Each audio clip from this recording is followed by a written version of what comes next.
अस्सलाम वालेकुम। सीखो सब कुछ में खुश आमदीद। दोस्तों, आज हम हॉरिजॉन्टल लाइन इंसर्ट करना सीखेंगे।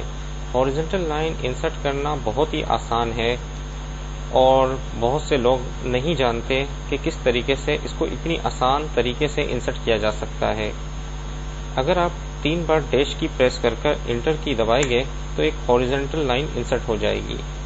अगर आपको डबल लाइन इंसर्ट करना है तो इसके लिए इक्वल टू का साइन 3 बार प्रेस करें और इंटर की दबा दें तो डबल लाइन इंसर्ट हो जाएगी। अगर आपने एक खूबसूरत सी हॉरिजॉन्टल लाइन बनानी है तो हैश का साइन 3 बार प्रेस कर इंटर की दबा दें। देखा कितना आसान और खूबसूरत तरीके से एक हॉरिजॉन्टल लाइन को इंसर्ट किया जा सकता है।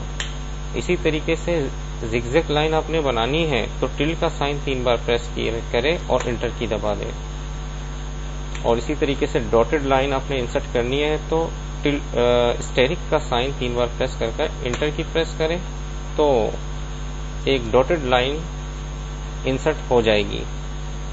देखिए कितने खूबसूरत तरीके से आप एक हॉरिजॉन्टल लाइन बना सकते हैं। उम्मीद है कि ये लेक्चर आपको बहुत पसंद आएगा। लाइक और सब्सक्राइब करना मत भूलिएगा।